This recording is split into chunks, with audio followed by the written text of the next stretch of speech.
Well, good morning, everyone, brothers, sisters, and friends.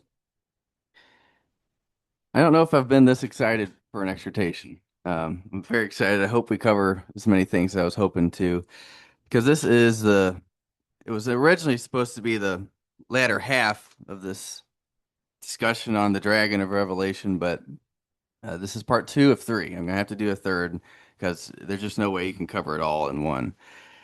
But before we get into it, but basically what this one's going to focus on is the binding and the loosing of the dragon.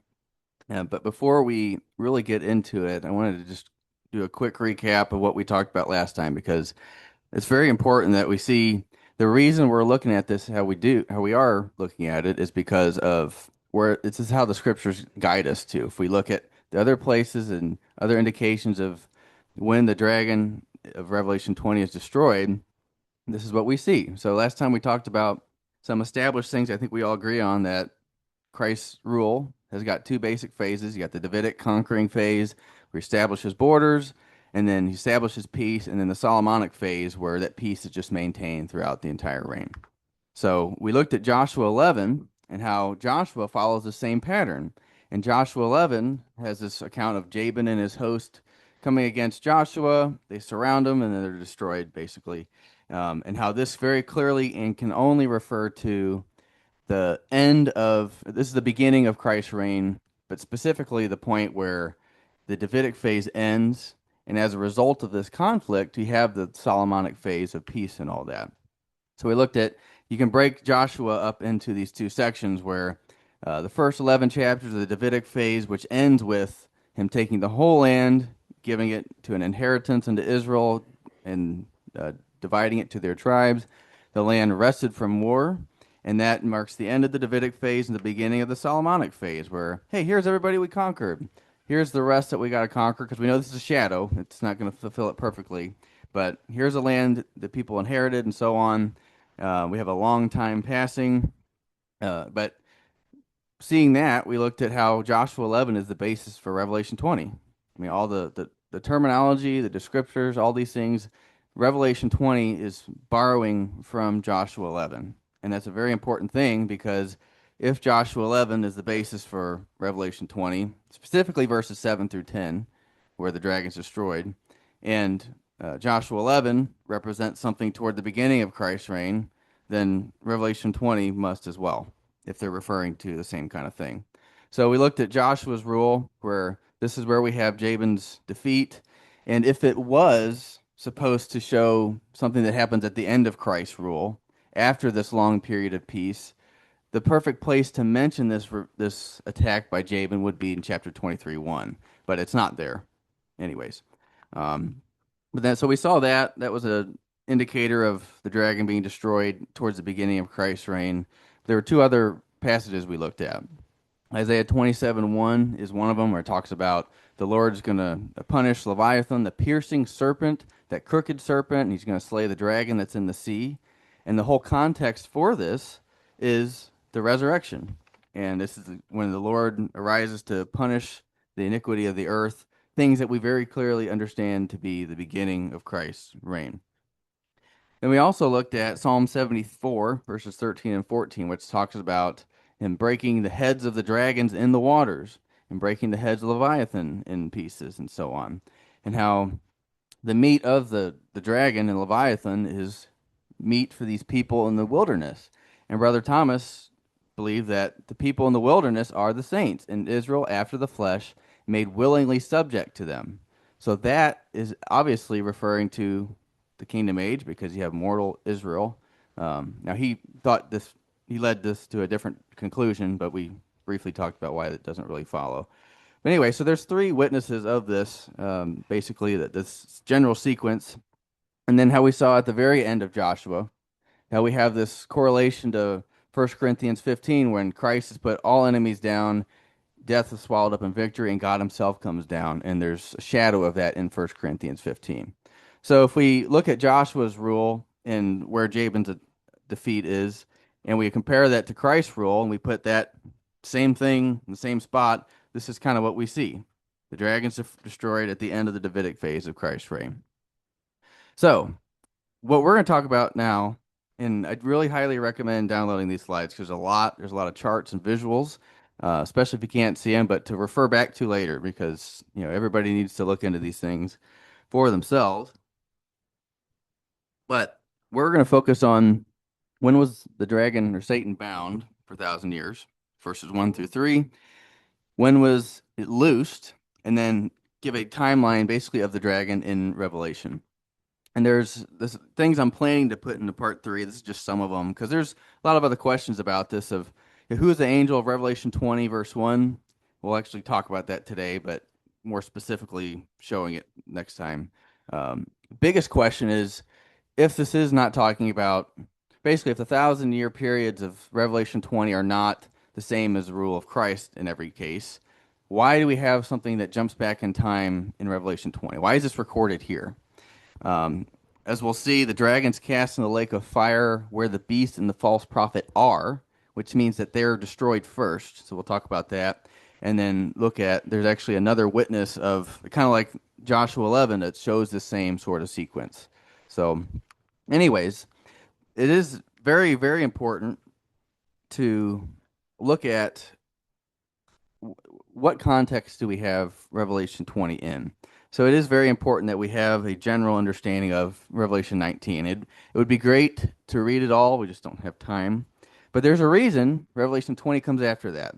And it's the continuity, the apparent continuity in the narrative that makes us wonder like, well, if this is a different time period, why does it not sound like that? But when we look at it, there's some very clear indications. But basically, Revelation 20 shows that the whore that's been riding upon this beast has been destroyed. We have the record of the marriage supper of the Lamb.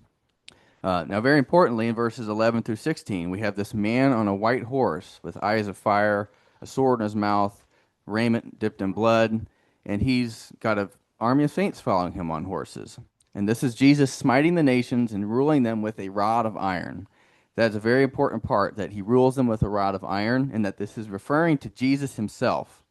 And after that, we have this angel who stands in the sun, and he calls to the fowls of the world to come and enjoy the supper of God and eat in the flesh of all the enemies that they were just destroyed. And very importantly, actually, go ahead and turn this up. Let's just read this short passage because this is the main chunk that we want to take away from this fact. So it's Revelation 19, verses 19 through 21. And it says, And I saw the beast and the kings of the earth and the armies gathered together to make war against him that sat on the horse and against his army. And the beast was taken, and with him the false prophet that wrought miracles before him, with which he deceived them that had received the mark of the beast, and them that worshipped his image. These both were cast alive into a lake of fire, burning with brimstone. And the remnant were slain with the sword of him that sat upon the horse, which proceeded out of his mouth, and all the fowls were filled with their flesh. So, beast and false prophet are cast into the lake of fire. We're not going to talk about what those are for time. Now, it's very important that there's no dragon here. Dragon is nowhere to be found in Revelation 19. You read a lot of commentaries that say, oh, yeah, they're there, they're working, they're just not mentioned. It's like, no, they're not mentioned for a reason. So, what we find is Revelation 19 describes the end, the final fate of the beast and the false prophet. And what Revelation 20 does is it describes the end of the dragon. And as we'll see, this describes this to us in two different ways. And it's very, very beautiful. The more I learned about this, the more I don't know, just kept saying wow. But so with that, um, turn over to Revelation 20. We're not going to read the whole thing because we are going to kind of work through a couple verses. But the main things we're going to read right now, we're going to read verses 1 through 3 and then 7 through 10. And I'll just uh, quickly summarize what happens between. So, following that context, it says, And I saw an angel come down from heaven, having the key of the bottomless pit and a great chain in his hand. And he laid hold on the dragon, that old serpent, which is the devil and Satan, and bound him 1,000 years. And cast him into the bottomless pit, and shut him up, and set a seal upon him, that he should deceive the nations no more, till the 1,000 years should be fulfilled. And after that he must be loosed a little season. And then verses 4 through 6, we have this vision of I saw thrones. Um, this is a vision of the saints ruling. Now, it's important that it doesn't mention them conquering here. They sit on their thrones, they live and reign with Christ 1,000 years. You have this blessing of people who are part of the first resurrection that reign with him 1,000 years. And as verse 7 picks up, and when the 1,000 years are expired, Satan shall be loosed out of his prison and shall go out to deceive the nations which are in the four quarters of the earth, Gog and Magog, to gather them together to battle, the number of whom is as the sand of the sea. And they went up on the breadth of the earth and compassed the camp of the saints about in the beloved city, and fire came down from God out of heaven and devoured them. And the devil that deceived them was cast into the lake of fire and brimstone, where the beast and the false prophet are, and shall be tormented day and night forever and ever. So, there's a lot of things we could take out of this, but there are some of these things are open to interpretation, but there are some absolutes. Um, so basically, like I said earlier, first, there is a reason why this occurs we're revealed this information in Revelation 20, and it follows the destruction of the beast and the false prophet. There's a reason for that.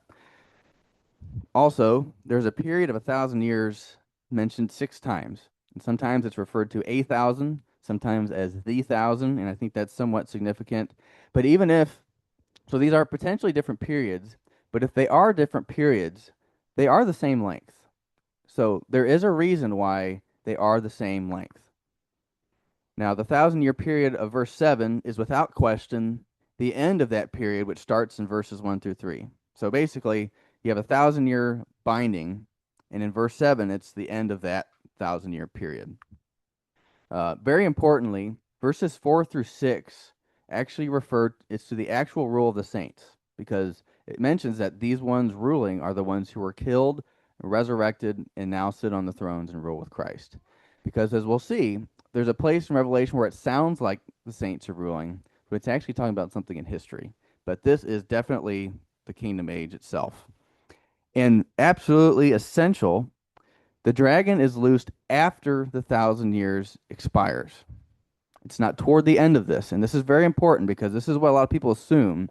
And this is assuming that the 1,000 year binding is the same as the 1,000 year reign of Christ. This is what we assume is, well, the dragon's bound, 1,000 years begins, you've got this binding period, and then toward the end of Christ's rule, the dragon's loosed, it goes out to deceive, and then it's destroyed. Boom, 1,000 years expires, and God's all in all. But what it says is, it's after that he must be loosed. It's when the 1,000 years is expired, Satan's loosed. So this is what we see. I mean, the binding period is 1,000 years, and it's only after that that it's loosed. Not that it's destroyed. Because consider, this has to deceive the nations in the four quarters of the earth. Like, this is the planet we're talking about here. So that's going to take time. So we have to basically come to a conclusion. Does Christ rule for 1,000 years? Because if he does, what happens after that 1,000 years expires? Is that his reign ends and then the dragon's loosed? And Christ steps off the throne, the dragon's loosed, and everything turns to sin? Or is it that his reign ends and God's all in all? So any interpretation that shows the dragon being destroyed before this, or being loosed, I should say, before Christ's rule ends, it doesn't fit with any other scripture, and definitely does not. It's not what this is teaching here. So we need to think of that when we're considering our viewpoints. So let's kind of start working through this. And really, it would not take me much time to just tell you, here's what I think this means. But it's better to show, and I think I'd like to show how I came to these conclusions. And I have a ton of historical sources. I want history to explain this. I've got tons more than I'll show here. I've had a 2 foot tall stack of books on my desk for the last 2 years, and that's what this is all for. So if you'd like other sources, let me know. But to kind of break this down, because it's important that we get the meat out of this. So as I mentioned, Revelation 19:7 talks about this angel standing in the sun, calling to all the fowls of the air. The angel of Revelation 20 is a different angel, and a lot of people say they're exactly the same angel, but it talks about the angel in the sun, And Revelation 20 starts with not, and I saw the angel come down from heaven. It says, I saw an angel. And it's a small detail, but it's a very important one. And if you look in Revelation 10, Revelation is very clear usually of which angel is being talked about. In Revelation 10, there's an angel that's 1 foot on the sand, 1 foot on the sea, and it attaches that title to that angel at least 2 or 3 times. So you have no question of what angel is being talked about. So that one we'll talk about more in part 3. Also important, where is the dragon at this time? Well, it doesn't exactly say, but we know that dragon is not in heaven because the angel has to come down from heaven to bind him. So that's also important. If we're trying to picture this in our minds, this angel also has the key to the bottomless pit. And so when we think of what the key represents in Scripture, if we compare this to Revelation 1:18, that Christ is the one who has the key to hell and death and all this, it means he has the authority and the right to do this, whereas others don't. And as we'll see, hopefully I get time to talk about today, there's a reason that this specific individual that we're going to see has the key to do this. In the bottomless pit, this is probably better rendered the abyss. And in Revelation, this is some people will actually put this on a map, like, hey, the bottomless pit's over here. No, this is a symbolic holding place for something that to where it has no effect on the nations at large. And there's a couple other places that it's talked about in Revelation. Some people say it's a different word in each place, but from what I can see, it's the same exact sort of abyss in each spot. But either way, that's what we get from verse 1. And very importantly, whatever the chain is, that is the method of the binding and the suppression of this dragon. And whatever this chain is, whatever binds it, it has to exist for the whole 1,000-year period. So let's go on to verse 2 and 3. As we saw, the binding period is 1,000 years. It's only loosed after that period. And this is very, very important. It says that he must be loosed a little season. You know, I've read so many books on this, and not a single book that I've read or view by the traditional view is explained why he must be loosed. Because there's 2 basic answers I've read and seen is, well, first, sin, if they're interpreting the dragon as sin in the flesh or sin in whatever form, it has to bear its head. It just must. So that's not really an answer because you're saying it must because it has to. The other answer gets a little bit deeper is that basically interpreting the dragon as sin in any political form or sin in the flesh, that because of the reign of Christ is going to be so absolute that there's going to be no opportunity for people to exert their own free will and prove their obedience. And so therefore it's necessary in order to determine people's obedience for Christ and the saints to pull back their whole reign and let people make their own decision. Lots of problems with that, apart from the fact that there's 0 scripture that shows it and a bunch that shows otherwise. But this is saying that, is there really no way to tell who's genuine and not genuine during Christ's reign? I mean, you've got Christ and the immortal saints ruling. God's been able to tell who's serving lip service and genuine before. Why is that not possible during the kingdom age? So why must the dragon be loose? We need to have a clear reason. And I think we'll see that. So what I want to do now is we're in Revelation 20. Where do we go from here? How do we understand this? Well, if you look at, this is a chart that shows every mention, every title given to the dragon in the book of Revelation. You can see it's talked about a lot in Revelation 12, a little bit in 13. But then we have this gap, and then we see it in Revelation 16 and then 20 and so on. Now, when we're looking at this and we're like, okay, I want to learn more about this, is there anything that sticks out? Because to me, we're in Revelation 20. We find that we have this very long specific title, which, again, you think of it, I mean, it's talked about back in Revelation 12. You have the dragon, that old serpent called the devil and Satan. And after that, it's just called the devil, the dragon, the serpent. Like, it's very short because we already know what this thing is. But here, towards the end, there's a necessity to rehash this whole long title. We already know very clearly what entity is talked about. Why is this long, specific title used again? And what I think it's saying is, hey, this is referring to something back in this time period. There is a connection here. Whether we like it or not, there's a reason these are the same. And we talked about this in class last week, or whenever we had it last. But this is the same phrase, but in the traditional view, they're interpreted to be two different things. And if you just look at it in the Green Book, in Revelation 12, the dragon is identified with pagan Rome before it became Christianized. But in Revelation 20, it's supposedly used throughout the apocalypse as a symbol for sin manifested politically. So one's very specific, one's very general. And we see the same concept applied to this, where in Revelation 12, very clearly they say, well, it's pagan Rome, is what the Green Book says. But then in Revelation 20, it's sin politically, like in any form at all. And there's never been, apart from the government of Israel, you could say, a institution of a political institution that has not been run by sin. Even if it's Christian, it's still run by sin. So why are these different? And nobody I've seen explained why it's the same title, but we can interpret it differently. And it's also important to note that the beast and all these other things, we don't change how we interpret those throughout the book. That's always the same. So we're getting special treatment given to the dragon here. Now, what's interesting is when we go back to Revelation 12:9, this is the point when the dragon is cast out of heaven. So I'm not going to read this. I really recommend reading it on your own because we'll just have to summarize for time's sake. But if we go back to Revelation 12, basically we have this account of, and actually I guess it probably would be good to turn it up, but we have this account of this woman in heaven with the sun at her feet and standing in the sun. She gives birth to this man child, and then the great red dragon tries to consume this child as soon as he's born. And then the child's caught up to heaven. This child is one who's to rule the nations with a rod of iron.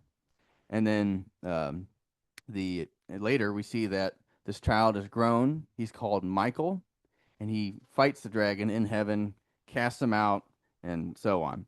So what this is talking about is it's very interesting that these titles sound like Christ. When we just read it, it sounds like Christ. You know, and this is talking about Constantine actually. And there's a very important reason for all this. But in Revelation 12:4, his life was sought at birth. That this is, as soon as Constantine came into the Roman political heavens, like he had it out for him. In Revelation or Matthew 12 or 2 talks about Christ. Obviously, Herod sought him at his birth. Ruling with a rod of iron, as we saw in Revelation 19, that is a title of Christ, that he's going to do that. And this individual is supposed to do the same kind of thing. Caught up to God, obviously that sounds very similar to Christ. Obviously, Christ didn't ascend to God as a child. He was a grown man. And then Michael, we have this individual called Michael, which means who is as El, who is as God. And Christ obviously is something that fits that.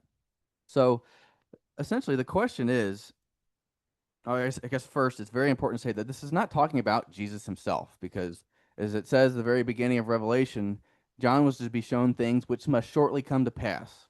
He's disclosing things which really have not been disclosed very much before. Christ was already born and ascended 40, 50 years before this. So this is not a prophecy of Christ's birth. We already know that. This is something future that sounds like that. So the question is, what is this? And as we'll see, Christadelphians understand this very well, that what Constantine did and was is a symbol. It's a historical symbol or shadow of what Christ is going to do at his coming. So what is the dragon? Well, I don't think we can call it pagan Rome, because that makes it sound like Rome itself is the dragon. Like that was the seat of the dragon. Now we know this because this dragon, as it says in Revelation 12, has 7 heads. These are the 7 hills of Rome. So this is describing the nature of Rome. And we'll talk more about what this nature of Roman paganism was.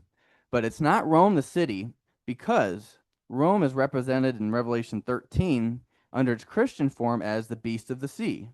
So Rome has a different title, but it's called the beast of the sea at that point because it's not pagan anymore, it's Christian. So we have a different symbol for it, but we know this is still talking about Rome because just like the dragon that has the 7 heads or 7 hills, the beast also has 7 heads. So it's showing how Rome has changed. So the dragon is not Rome. It is this Roman paganism, this belief system that ruled Rome at the time. And so if we're thinking of what is Rome, Rome were the heavens that were fought over, essentially. Now, what is this? What is the dragon really? Like, how do we understand it? Well, it's very clear that it was very liberal and it was tolerant of basically every religion except for the truth. The purpose of the official cults in the pagan state was to secure the protection of the deities. These were liberal and tolerant lords who raised no objection to other forms of worship, and toleration was therefore a principle of the state. As also says in this other book, there's never been a more tolerant age than Rome because Rome placed no barriers to any religion, essentially. So remember that because we're going to come back to that.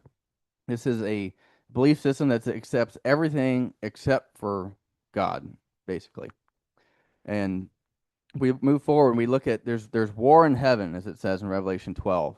Um, this is a very clear historical period where Constantine, who assumed the symbol of Christ, is fighting against these other people combating for the throne who are all pagan. So Constantine claimed to have a vision. He saw this sign come from heaven and a voice that said, "In this sign, conquer." And so this is not a cross. I think this is kind of where we get the cross. So it's a chiro. If Greek word for Christ is Christos. Chi is the first letter, rho is the second. So if you mix those two together, you get this symbol here. So Constantine's got this vision. Hey, if you conquer, if you fight in this symbol, in the name of the cross, basically, you will conquer. And so that night, or the next day, he had his soldiers paint this on their shields, and they fought and they killed the other competing army, which was Maxentius at the time. Now, what's interesting is pagan Rome was very clearly the red dragon. Like, these are the military banners that they would carry before their, like, it's a red dragon. So, we're thinking of Constantine versus Maxentius at this battle. You got these Roman soldiers on the right who are Constantine's with this symbol of cross, and then we've got the dragon they're fighting. I mean, this is the war in heaven, basically.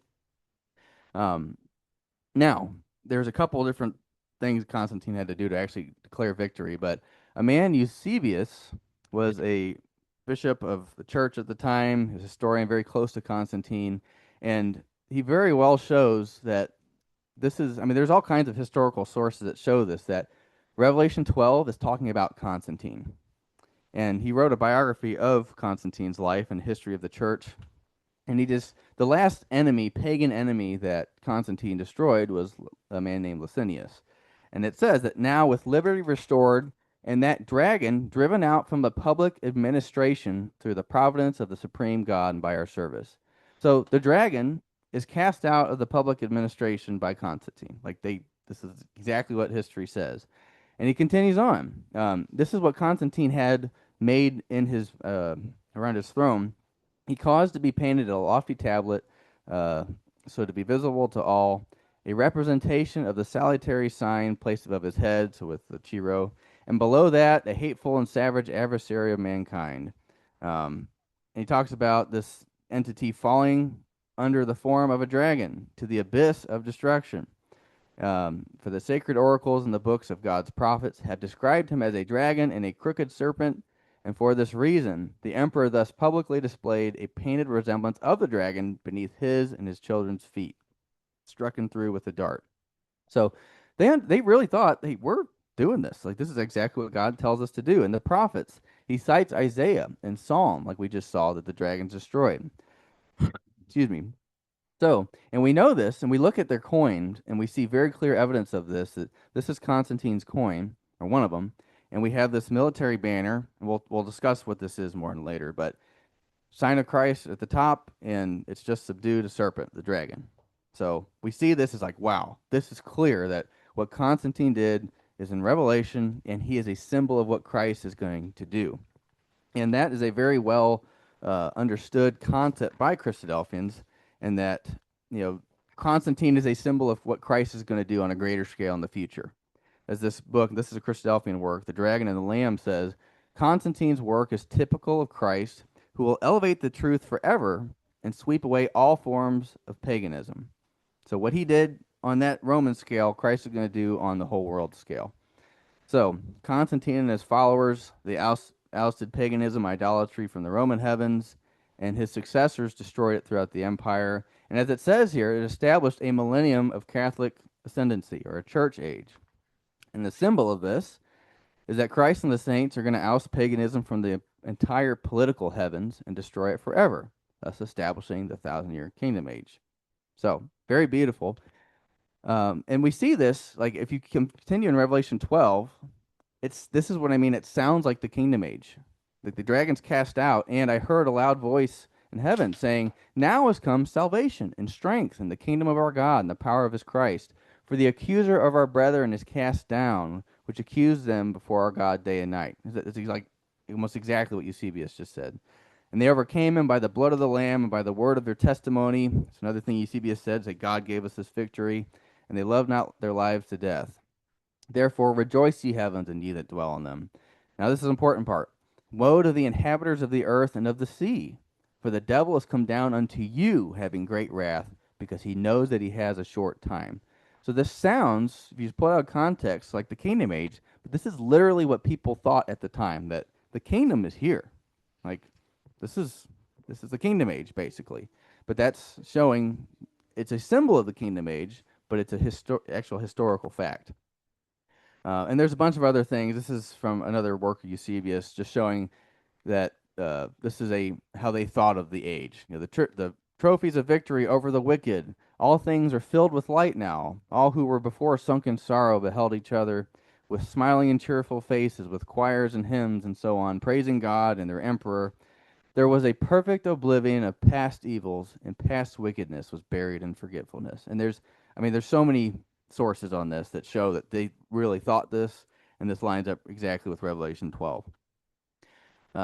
Now, we go back to Revelation 20 and Revelation 12. If we picture this in our minds, we have the same exact scene because we have the same title in both places.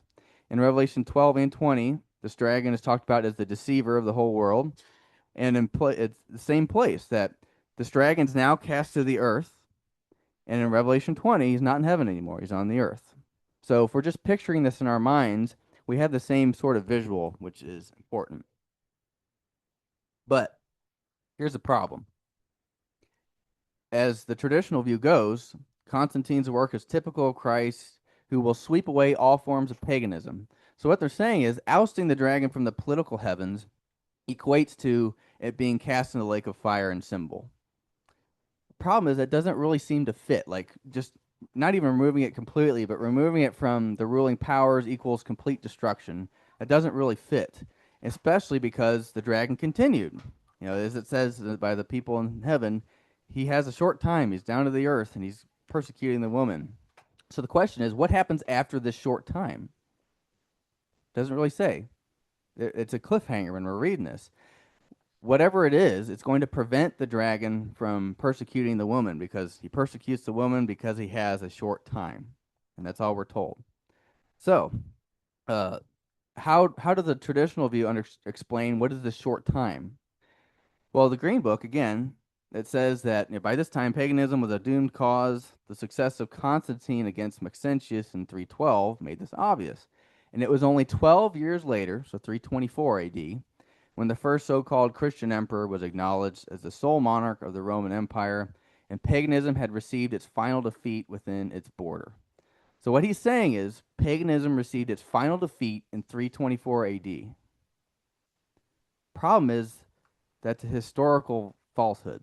Like, factually, that's just not correct.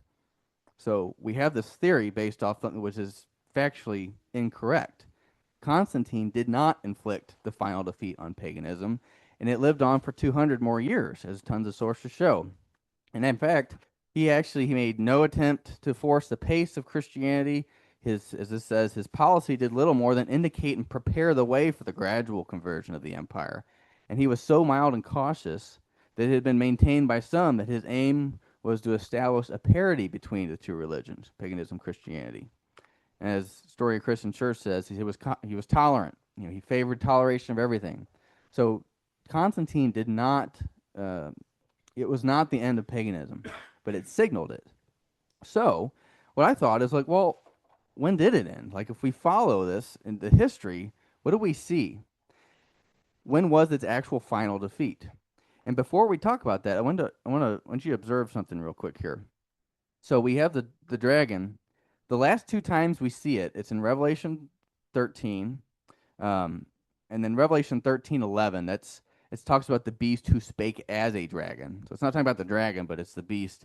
But for transparency, it was a mention, so I wanted to have it here.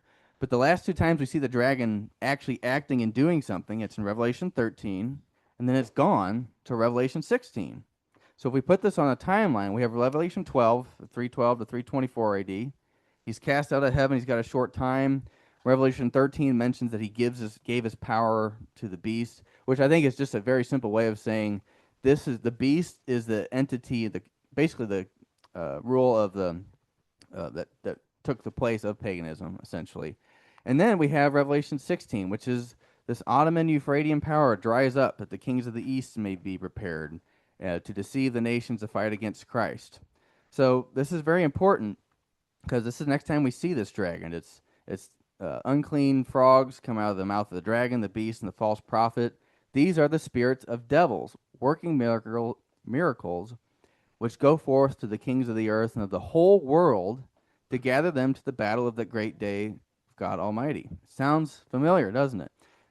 It comes as a thief. We have this intervention of Christ returning here, and he gathered them together into a place called in the Hebrew tongue Armageddon. So, what is this talking about? Well, Revelation 16 is the Euphratean power drying up that the kings of the east be prepared. This is World War One. Like the Ottoman power, which is where the river Euphrates literally starts, it had all this land in World War One, and then afterwards they were defeated. The Ottoman power dried up, and all these Eastern powers came up in their place. Now I mention this because it's only after this happens that the frog spirits go forth from the dragon, the beast, and the false prophet. It's only after that. So these three entities, these frog spirits, are working after World War One. So when we put this on the map again, we have the dragon doing these things from 312, 324, and then we have no record of him till after World War One. This is about 1,600 years of absence in the narrative of Revelation. What's the dragon doing? Where is the dragon? Well, to kind of get to the nitty gritty here, just as we saw how David and Solomon represent phases of Christ's rule, as we're going to see more, Constantine and his successors in his same throne represent phases of Christ's rule. And this is amazing. There's three prominent ones that you look at. So we're looking at Constantine, Theodosius, and Justinian. All these people gave themselves the titles the Great, by the way. But as a shadow, again, a shadow doesn't do everything perfectly. It's a form of it. And the reason you have multiple people in a shadow is because not one of them encompasses everything. Like David couldn't rule and build the temple, but Christ is going to build the temple. So you have to have David and Solomon.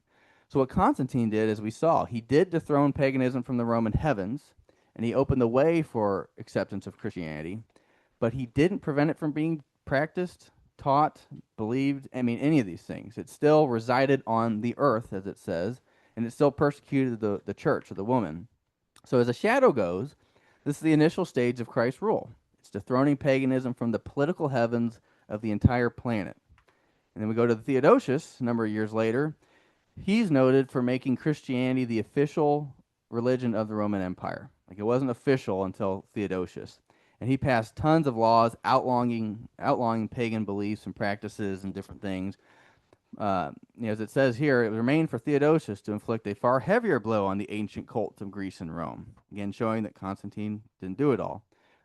He was trying to make a clean sweep of it from 391, 392.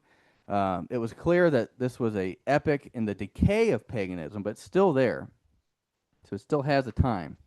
And as it says, though, his problem is he didn't enforce any of these laws that he passed. So he passed all this legislation, but he didn't do anything because he didn't enforce it. So he didn't close the institutions. And if you think of if something is going to deceive, there are certain things that have to be in place. Like it has to be able to act, it has to be able to teach. And he didn't prevent any of those things. So we still see a stepping stone in the reign of Christ, so that this is the second stage where the truth, to think of this as a historical symbol, is the truth of the one faith of the whole world. And you think of how the world's going to be conquered. It's not every individual first. It's all the governments, and control works down. So this is the second stage of that, where the whole world's in his hand. He's just got to work it down. Now, Justinian, this is amazing. Uh, he he came into power with his uncle. He was like 40 something, and he was like, hey, I didn't get to rule as early as other people. I got a lot I want to do. He passed more legislation, I think, than any other emperor in his Roman history, but he enforced it. So he passed new legislation, which he enforced, and he also enforced all the old legislation that everybody else had passed. So he closed the schools. He made it illegal to do all these different things, and he also forced unbelievers to come to the churches to learn the Christian faith. And if you think of this as a symbol of Christ, what are the nations going to have to do? They're going to have to come up to worship and learn. And so it was actually Justinian who actually destroyed it from the empire. And this is a book this is a heading in the book. The Acts of Justinian, the suppression of paganism. Doesn't that sound like binding? And it says throughout the 5th century, the severe laws against paganism were not very strictly enforced. This comparatively tolerant attitude of the state terminated with the accession of Justinian, who had firmly resolved to realize the conception of an empire in which there should be no differences of religious opinion. Paganism was dying slowly. It didn't seem a difficult task to extinguish it entirely. And he saw that Hellenism, which is that's the main what they were talking about at the time of different beliefs, it was kept alive by pagan instructors of youth, especially in teaching establishments. So he knew if I'm going to eradicate this thing for good, I got to target those so it can't deceive. And there's tons of sources that the old faiths were virtually extinct throughout the empire when he enforced all these things. And the crowning act of all of this is him closing the schools, because that's where it lived on. And they were closed by Justinian in 529. So, um, why did he close it? Well, Justinian, I don't think he knows what he's doing here as far as the symbol goes, but he closed it because this law soon followed by another, which made it illegal for any persons infected with the madness of the unholy Hellenes or this paganism to teach any subject, and thereby, under the pretext of education, corrupt their souls of their pupils. So Justinian's reasoning was, if we let these pagan teachers continue under the education pretext, they're going to corrupt the souls of people. This is deceiving people. As long as they can teach, it's going to deceive. I'm not keeping with my notes here at all, but um, now we mentioned Eusebius describes this big thing that Constantine made of around his throne, this big artwork of him defeating the dragon. Look at this thing. I forgot to mention this. Justinian, made it illegal not only to perform pagan rituals or rites, but to even be a pagan. So if you think of the control going down to the individual level, he enforced it. Like he was boots on the ground, basically.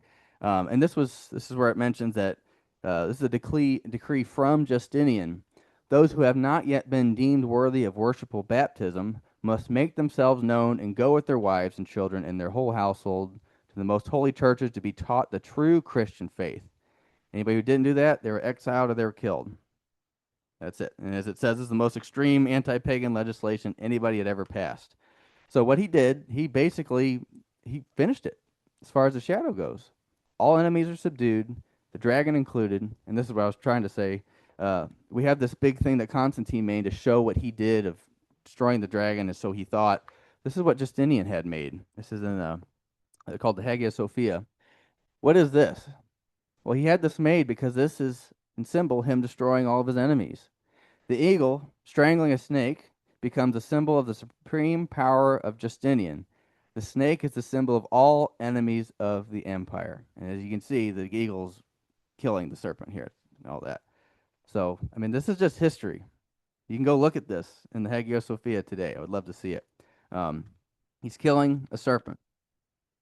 So, Justinian, let's say he's the one that binds this, but what are the chains? So there's legislation, but big part of this legislation was with the church. He's very noted for joining church and state power together. Agents of the church were integral in figuring out who the pagans were and suppressing it. As it says in the story of the Christian church, as a result of church and state becoming one, the result was not Christianity, but a more or less corrupt hierarchy controlling the nations of Europe, making the church mainly a political machine. So because of what he did, the church basically controlled Europe. It wasn't just him, but there were others. But the church definitely was the main form of keeping this down. with making Christianity the only belief, principle of toleration was ended, since the institution of state church meant the banning of all other religions. Excuse me. And as we go into the medieval church age, which is 1,000 years, it did not tolerate anything. Anybody who, I mean, people talk about the church age, the Catholic Church, of, well, this is a horrible period, but in symbol, like this is a symbol of Christ ruling everything.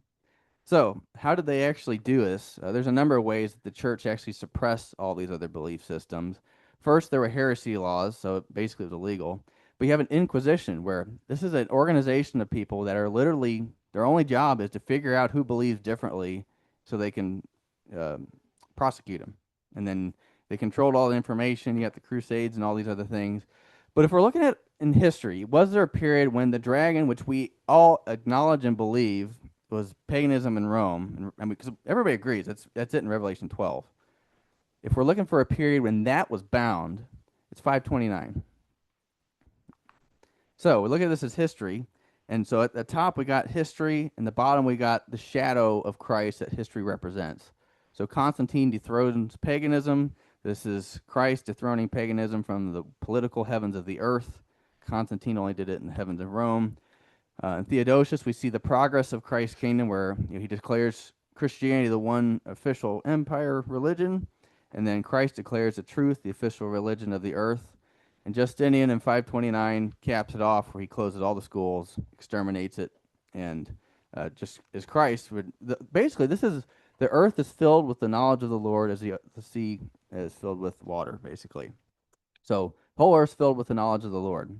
That's what Justinian and type did. Uh, Now, what's really, really cool is that we looked at Constantine's coin. And we're like, yeah, that's clear proof that he's a symbol of Christ. So I thought, well, what do the coins of these guys look like? So in this coin, what you see is this vertical thing that's called a labarum. That's the military standard that they would carry in front of their armies. There's a cross, the sign of Christ on top of it. The three dots on that banner, those were medallions of Constantine and his sons, and then it's subduing a serpent. So we have the symbol of Christ and his sons in the name of the truth subduing the serpent, casting it from the political heavens. So if you think of what does progress from that point look forward, you look at Theodosius's coin. This is the Emperor Theodosius standing. So he's got his military attire on. He's standing. So this is a military phase still.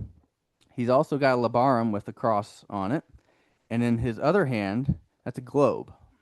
So if you think of this symbolically of what Jesus is doing, he's conquered the earth. It's in his hand, but he's not done yet. Now, if you were to take that and say, okay, what would we change about this imagery to indicate all enemies are subdued? You know, that it's the Solomonic phase. There's no more war. What would we change from this one? This is Justinian's coin. That's him sitting in a throne, so he's not standing anymore. He's done acting. He's also traded in his military attire for a robe, because he's not fighting anymore. He's got a crown on his head. He's sitting in a throne, so he's ruling. He doesn't have a labarum anymore. He's not fighting. That is a scepter. And the coolest part of all of it is look at where the cross is now. It's on top of the globe. The whole earth is filled with the knowledge of the Lord as the waters cover the sea. And I actually have this first coin. I looked it up yesterday. You can't find it for sale. It's between $8,000 and $13,000. But I do have these last two up here. So if you guys would like to see them afterwards, I'll show you. Um, it's beautiful. Is it not beautiful? And I thought, well, it doesn't necessarily have to line up. And especially if this has no weight in it at all, I'd expect these to be completely different. But how perfectly it fits. So moving forward, Justinian bound the dragon through the church in 529. We're doing the math, 1529, if this is actually correct. So, is there anything in this period? And again, the chain has to be the same. You know, it can't change identity. So, is there anything in this period that would constitute the loosing of this church restraint and suppression? Well, it brings us right to the time of the Protestant Reformation, doesn't it? You know, Martin Luther, you know, the church controlled everything, but the thing that marked its end was the his 95 Theses. He nailed them to the door of the church, and this was in 1517. So this was not just, hey, we don't believe like you. This is striking at the authority of the Pope and the priesthood. So this is a full out rebellion against the church. So if we do the math, does this fit? It's 988 years from 529 to 517. It's a 98.8% match. Which you're like, man, that's pretty good. That's a really good grade. Um, but the question is, when he nailed that to the door, I mean, was the church power broken as soon as that nail went in? No. I mean, those concepts have to spread in order to create a group of people who can actually oppose the church power. So how long do you think it took for his ideas to spread enough to where the church power is actually really challenged? Well, there was this thing called uh, the Second Diet of Spire. It was, I'll just read this. The Second Diet of Spire, held in 1529, was a significant event in the history of the Protestant Reformation.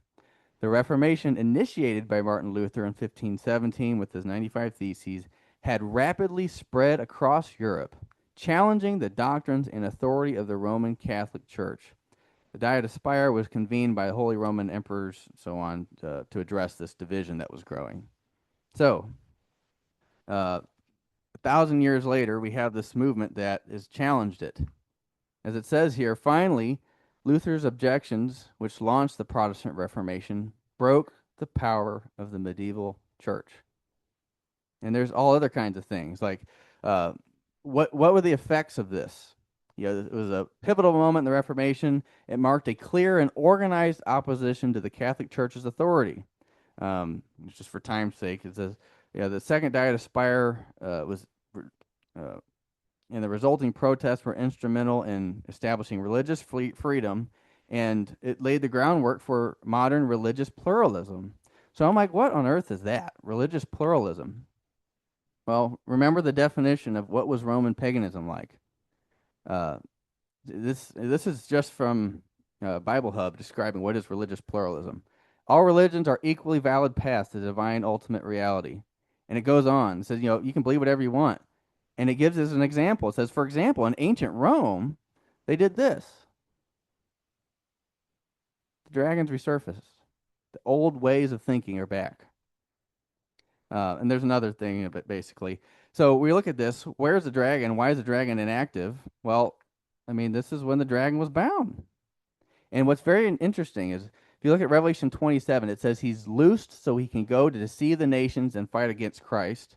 In Revelation 16, we see 400 years later, it's doing the same thing, but it's not just the dragon anymore. It's the same. If we look at Revelation 27 and 8 and Revelation 16, it's the same scene. So we have the dragon on earth as a timeline. He's bound from 529 to 1529. The dragon deceives from then onward, but after World War I, we have the false prophet and the beast who's deceiving him as well. So this is just a little bit more depth on that. But looking at the scene of Revelation 20, dragon's on the earth. He's deceiving nations to fight Christ. He's doing this to the four quarters of the earth, and the result is that the nations fight Christ. And in Revelation 16, it's the same thing. The dragon's not in heaven, it's on the earth, it seems. He's deceiving the nations to the whole world, which correlates to the four quarters of the earth, and the result is that they fight against Christ. This is the same picture, this is the same time period. It's pre-kingdom, or at least pre-Solomonic phase. Now, the big question is, why would God have Justinian bind a dragon for 1,000 years? Like, if this is historical, what's the symbol of binding it for 1,000 years? Well, if you look up if you just basically just do some studying, in Revelation 4:9, we're told that there's man sits on the throne as Christ who lives forever and ever. And in Revelation 11:15, we're told that this man reigns forever and ever. So it's the same exact Greek phrase, forever and ever. Now, the thing is, we know that Jesus will actually live for eternity. Like, it's not a limited period, it's forever. But is Christ going to reign for eternity? No. We know he's going to step down after 1,000 years, God's going to rule. So forever and ever, same exact Greek phrase, by the way. It means eternity in some places, and it means 1,000 years in other places. So what we could see is 1,000 years can symbolize forever and ever. So when we look at this figure, Justinian binds the dragon for a period which represents eternity, and the symbol is it being bound for 1,000 years. But Christ actually destroys the dragon by casting it into the lake of fire for eternity. So it's the same exact event. One is just the historical shadow of it, and one is the actual fulfillment of it. So this is where we're getting close to the end, by the way. Um, the shadow begins. We have, Constantine doing his thing and Christ doing it. Now, Constantine initiates the Davidic phase, the shadow of what Christ is going to do, and then Christ is actually going to do that. Theodosius declares it the official religion. Christ is the truth official. Justinian destroys it. He binds the dragon, which correlates to Christ casting it into the lake of fire forever. And so we have this Solomonic phase in history as a shadow, which correlates to the exact 1,000-year reign of Christ. But like any shadow, it has to end. Like we don't look at Solomon's rule and all the high taxes and all these other things that we don't look at that as part of Christ because it's not part of the shadow.